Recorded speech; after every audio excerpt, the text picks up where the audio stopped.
So today's a little bit different. I've got a special guest, Hannah, here. Hi, I'm Hannah. I live in Berlin and I'm an artist and content creator as well. We literally met like 2 hours ago. Yeah, we're literally strangers. And today's video, we're going to be painting each other nude and talking about our bodies.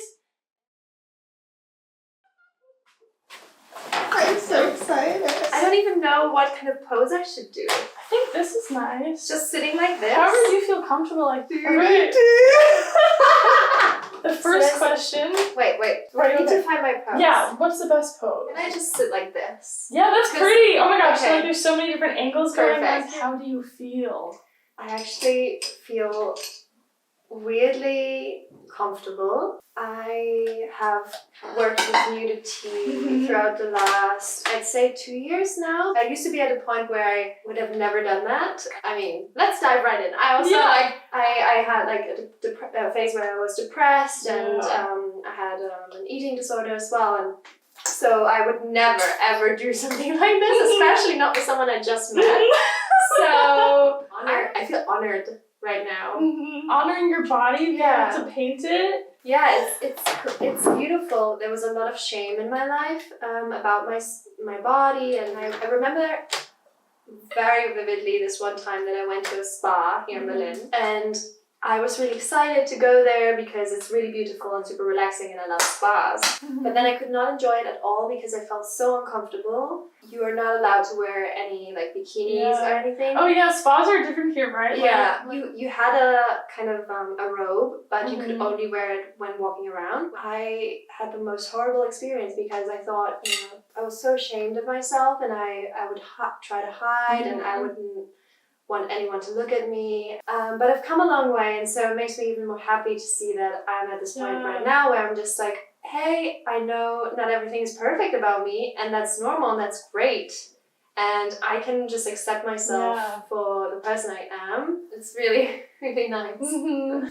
It's hard in situations where like you feel uncomfortable and you know it's like you're the one putting yourself in that situation. It limits yourself so much in your day-to-day life as well, because when you live with so much self-doubt and such a harsh critic inside of your own mind, you can't live your best life and you can't be as free as you might want to. And I actually went to a women's retreat this year, just in June, which was the most liberating experience.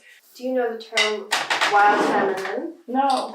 And I didn't know it either, but it's kind of finding your way back to our core feminine energy, and everyone has that energy, whether you're a man or a woman or whoever you might identify as. A very like nurturing, grounding, calming spirit. I grew up with this mindset of women competing with each other, and it's such a bad and destroying mindset to have. And now I'm like, since a few years now, I'm really like in an empowerment mindset. And it's so much nicer because you can actually support one another, honor one another, and learn from each other, which is so nice. What other things did you learn there? A lot of period talk as well, and menstruation, which is another big topic for me because due to my illness, I lost my period for like 7 years. Wow. Which is insane when you're in this state that your body's basically fighting to survive. Everything that's not necessary will get shut down, such as the reproductive system. I was really scared that I would never get it back. Now I'm at a point where I'm super healthy again, which I'm really, really glad. Menstruation is such a sensitive topic, and I know a lot of women who actually struggle with it and who don't have regular periods or who might have a lot of pain during their periods and don't know how to deal with it, or who feel shame for their periods, who don't want to talk about it. I still remember like in school, I don't know how it was for you, but in school when someone had a period and they didn't have a tampon or something, it was such a weird thing, like, do you have a tampon? And then you'd hide it. Yeah, like you go to the bathroom with a tampon, you gotta like hide it under your sleeve, and it's like, nobody talked about it, and it was really like such a weird topic. And also, years after, I felt like I would never really talk about it. It'd be like, oh yeah, I'm on my period, sorry, but let's not talk about it. In that retreat, we learned to actually honor that time, to to really take care of ourselves during that time, and to not always try to power through even though you feel tired, or if you're not menstruating, or if you don't have a period. I think it's important to generally like take care of your body and listen to what it needs, right? Yeah, because it's your body giving you like signals and signs. Like, I'll go to the next question. When do you feel beautiful? Oh, that's such a beautiful question.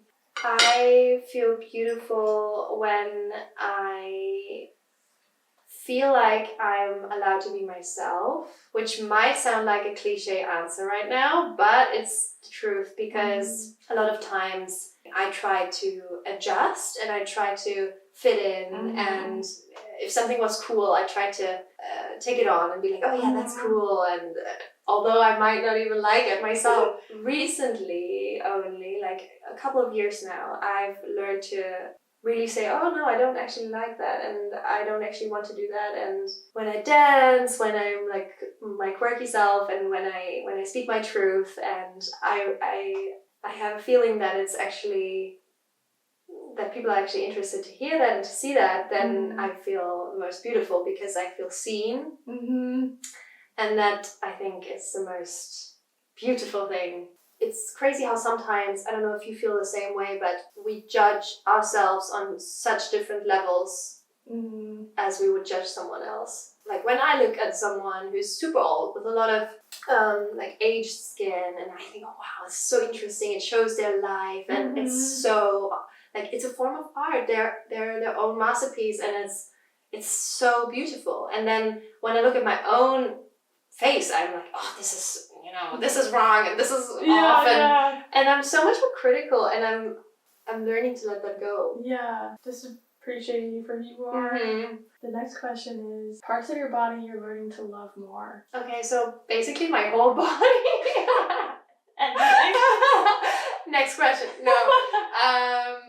No, I went through such a journey of accepting myself, but specifically, I feel like my stretch marks are something that it was really hard to accept. I do have a lot of stretch marks on my legs and butt, and also on the inside of my legs. And I got them when I was still in school, when I was about like 16, I think. And they were bright red and like really big. And I thought, because nobody really talked about it, and I thought I was the only one who had that, and it ruined my body. And I remember Googling like how to get rid of stretch marks, and Google is like the worst place when you're going through like those types of things. It will just continue feeding you more and more things about looking down on your body during those times. It's tough. And they were suggesting like surgery and stuff, you know. Oh yeah. So really horrible. And you're just like a 16-year-old trying to like figure things out. Yeah. Like, trying to just look for answers and support. And then I thought I had the worst thoughts. I also thought, like, if someone sees that nobody will ever love me, and I will die alone, and things like that. Yeah. Now, I mean, it's almost 10 years ago, but they're quite faded. They look like scars, and they're super visible still.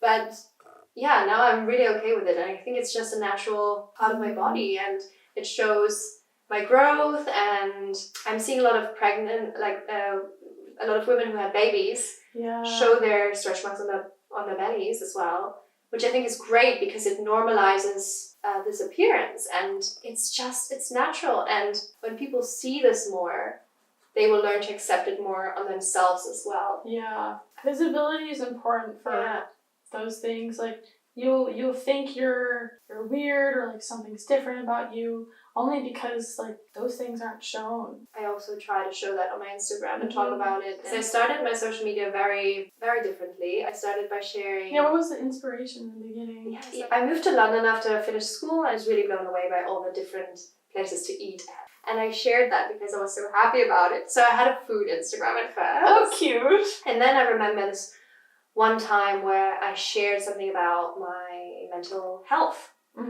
And I shared that I used to struggle, or that I was still in recovery from anorexia. And I had a blog back then, so I was able to write. And I was so nervous.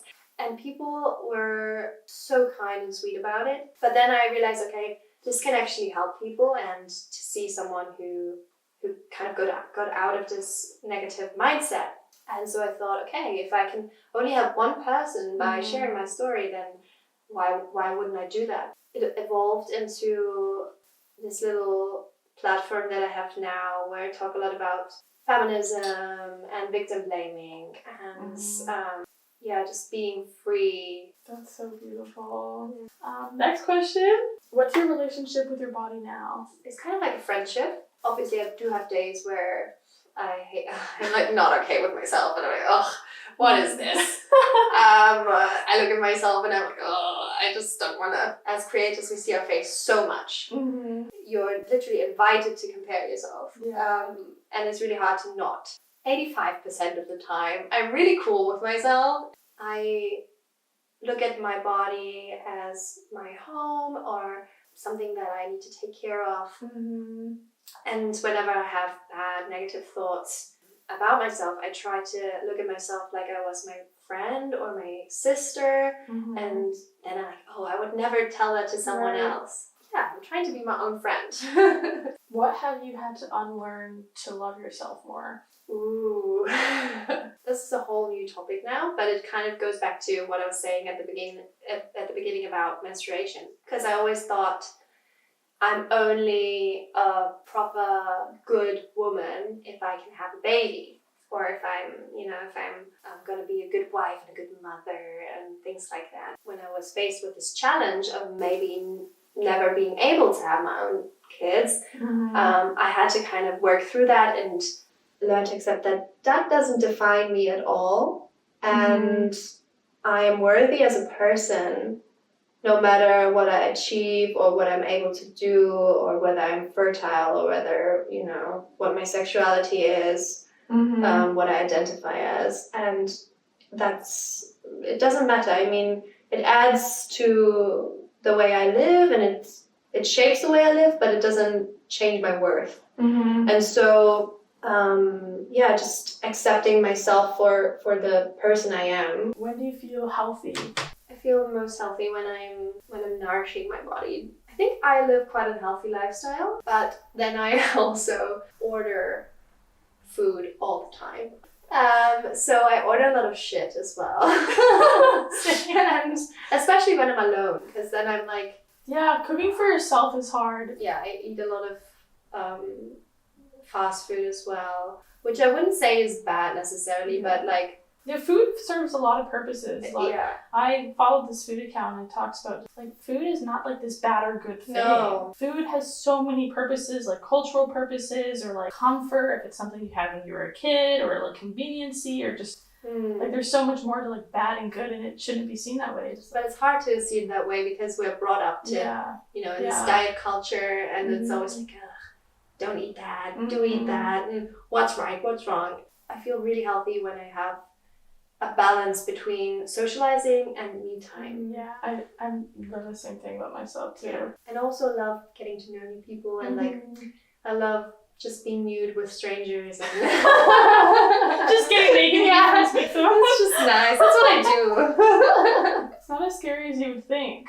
I think like a lot of times we usually see our naked bodies if we're gonna like cleanse ourselves or like you're gonna have sex. Yeah. But like our bodies are so much more than that. Like we were born naked. There's so much more like intimacy we can have with our bodies outside of that. That's why art is so cool, because like nudity is so accepted in the art community. Nudity is often really tightly connected with being sexual, and it can be. It's important to also see that and to just accept that being nude is natural and that it's nothing to be ashamed about. We put so much like seriousness into like a naked body that's not really necessary. Like we all have one. I think that's maybe more like United States culture around nudity, but it's weird. Like there's like a fear around like just being human.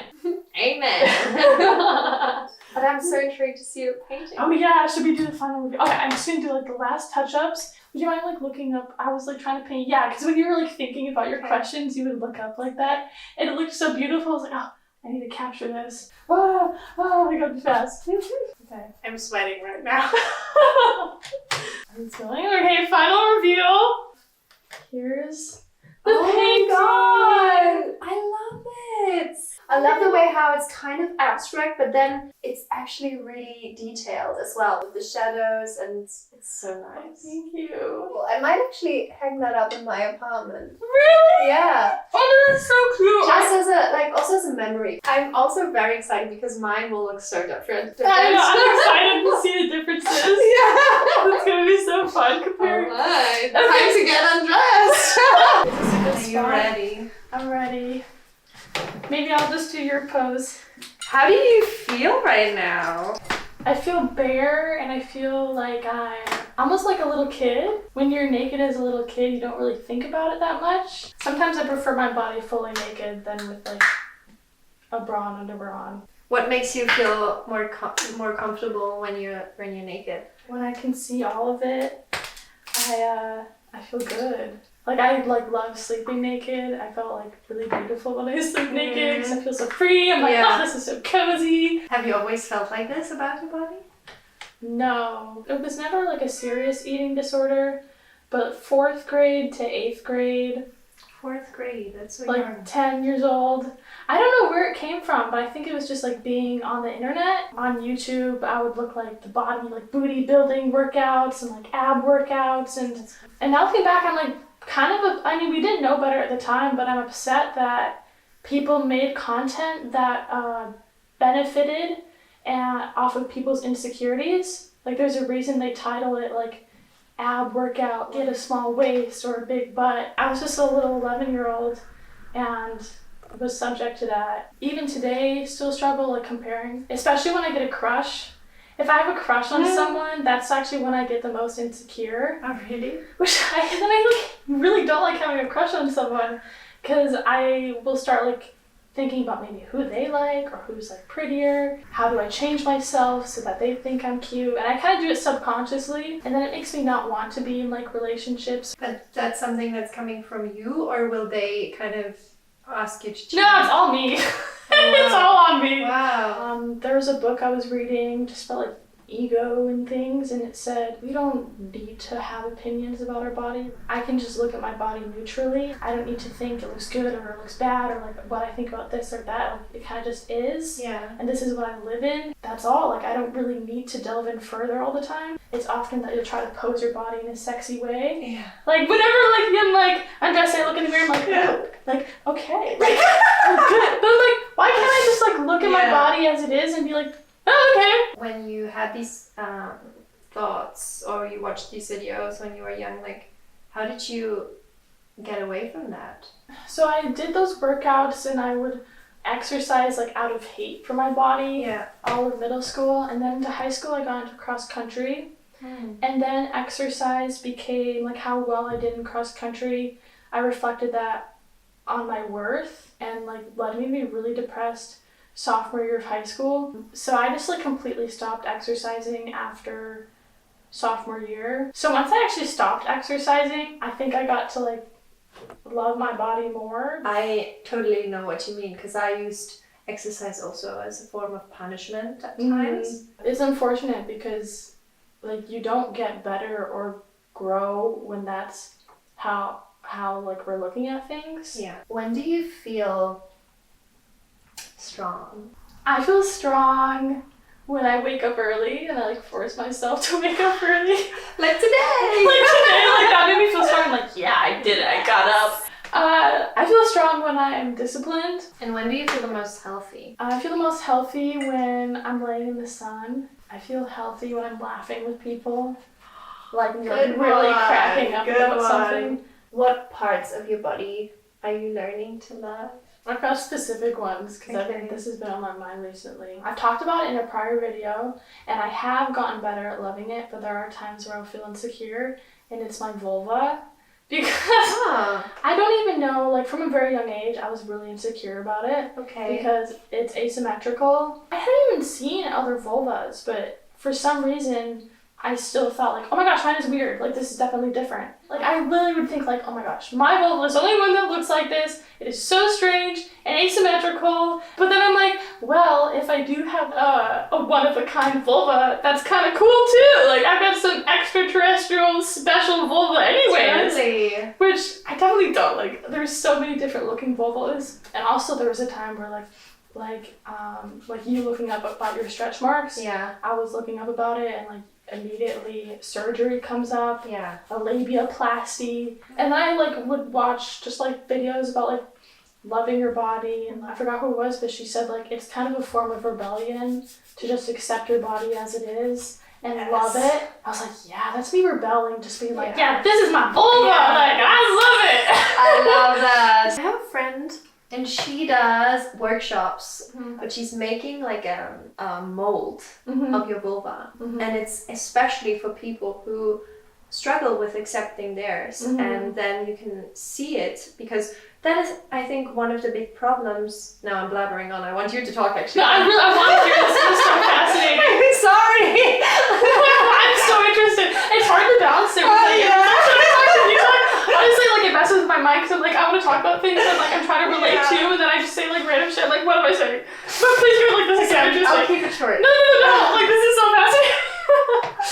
Like, we don't see our genitalia because it's literally inside most of it. Little boys, they're so much more used to seeing their penis because yeah, it's just like there. It's just like, you there. See everything. Exactly. You don't need to get a mirror or anything. Exactly. And a lot of women, they don't even take the time to explore themselves because it's so, it's nothing that we talk about that much. I feel like now it kind of changes. And she wants to give the opportunity to women to appreciate and look at their vulva, and when you have an exact mold, it's so cool. That's cool because you can really like see it. Yeah. Like, oh, that's me. Yeah. It's also hard like seeing something so intimately me, like my vulva, and feeling shame about it, because it just like removes you in general from people, because I feel like different from people. And I think that's also growing up really religious. I was like removed from people growing up. Yeah. Like, oh my gosh, immediately noticing the differences between me and someone else and kind of feeling like less human. I think like accepting my body more and like seeing that I'm not so different, and like everyone has different things about them, but we're also like so similar, helped me feel like a lot more like human and open to people. I've got like other weird things that like I've got like inverted nipple. Well, this one's actually not inverted right now, but normally it's like really inverted. It's like a little belly button. Doesn't look like it though. Yeah, it depends. But that's so fun as well, that it kind of changes. Like, sometimes it's out, sometimes it's in. Who knows what day it is? Just always a surprise. I'm like, oh, okay, that's how it's feeling I love today. it. Particularly my stomach, that's where I started feeling insecure growing up, was like wanting a flat stomach. But I just try to like now look at it neutrally, like it is just my tummy. What's your relationship with your body like now? I'm looking at it more like a relationship.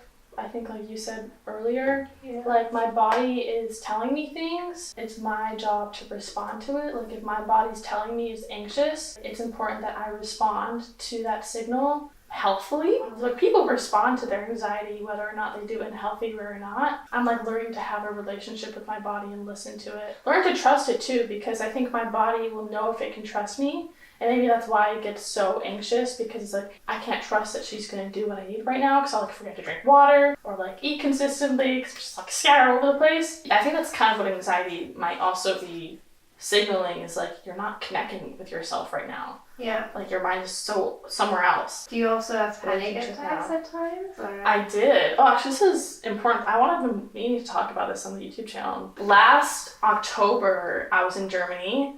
And it was like a really stressful time, like COVID. I just moved to New York. The apartment I was in was terrible. It was so anxious because there was a train that went by, and like slowly, without even realizing it, I was like getting really terrible, like concerning paranoia. I was like paranoid about people seeing me, like in the train that was going by the apartment, or like coming and get me, and like small sounds, like a car driving by. I'm like, oh my gosh, I'm gonna die.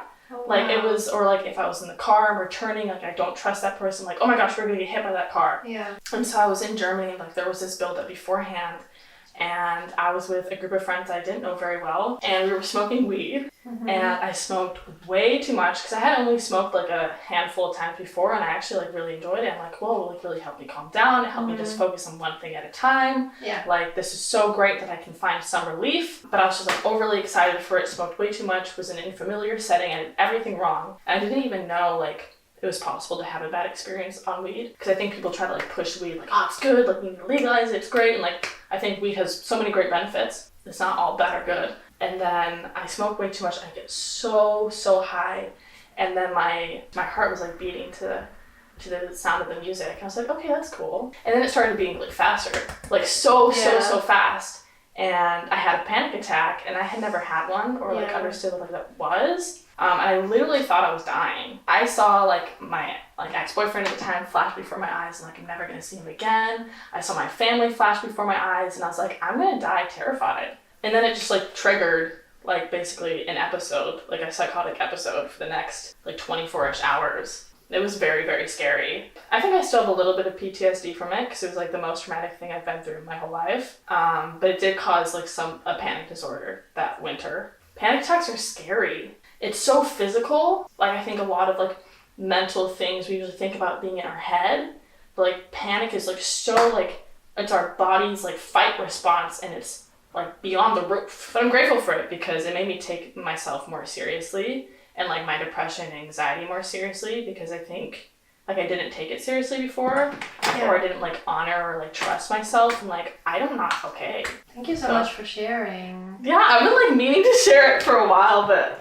just like never did, because I grew up really religious, and it's like there was some shame that I like smoked weed because like I'm not supposed to touch drugs. Yeah. And I definitely had so much like religious like shame during that like episode. I was like crying and bawling, and I was like, God loves me, God loves me, God loves me. I probably said it like 1,000 times. And then I was like scratching at the bed and like the walls because it was just like so overwhelming. Like we've accepted more fully like anxiety and depression, but as far as like psychotic, like people going off the deep end and paranoia is not so accepted still. Like there's something like, oh, you're gonna go to the insane asylum, and they'll have to do all this, and you can't like trust people that are like insane. As far as my experience of like being detached from reality, like I was still there. I knew what was going on, and it was as if like I was this small little person in a cage, and just my entire reality was my biggest fears, and I was aware that I was insane. And so now like seeing like homeless people and like what they're going through, I just sympathize so much more because it's so stressful, and like there's only so much your mind can take before it has to detach because it's so overwhelming. Like I was in the train one morning for a flight, and then there was this man walking around, and he's just like yelling at the air, and he's like, oh, you think I'm crazy? I know you guys think I'm crazy. You think I'm so crazy. Like he knows he's not okay. Like there's a little person in there that's like really scared right now. Are you scared of going to that place again?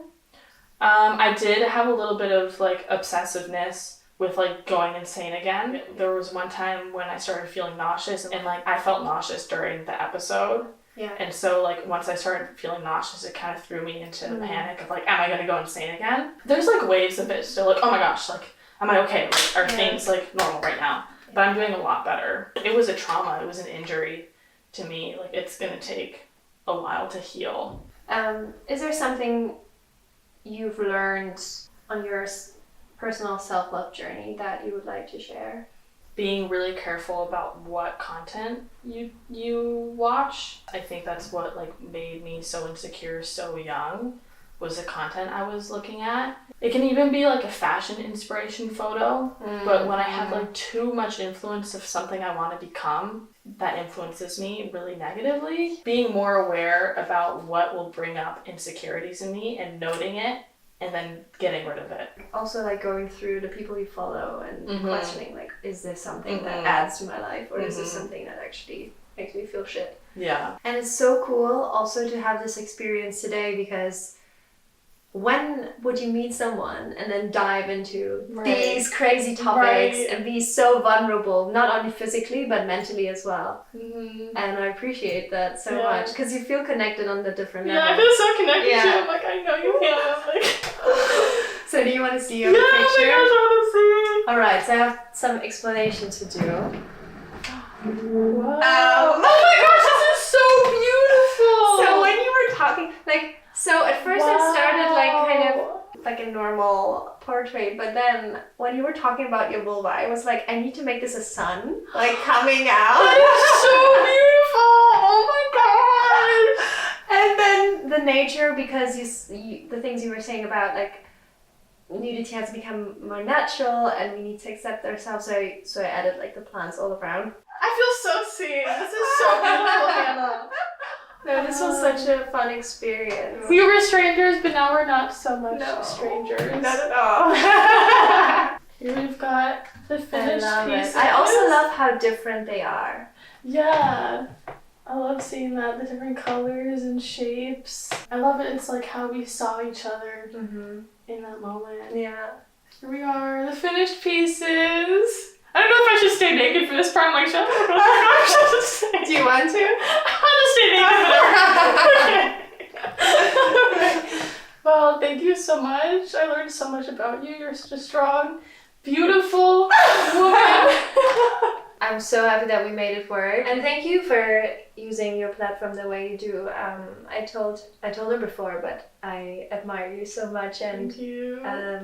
Also what you put out is so important and so inspiring to Thank so you. many people, not only to me, and yeah, it makes a difference. So much. You too. Like you don't come across a lot of Instagrams like yours where you're like actively just trying to like inspire and make people love themselves. Also like specifically pointing out things in social media that's toxic and talking about it, like not shying behind those things, because that can be hard to like directly face it, and you do, and that's like so important just for us to like see that. You're so inspiring. Thank you. Oh, this was so fun. Well, thank you for watching. I never know how to end videos. I'm usually just like, okay, bye. Bye. So I guess I'll do that. Okay, bye.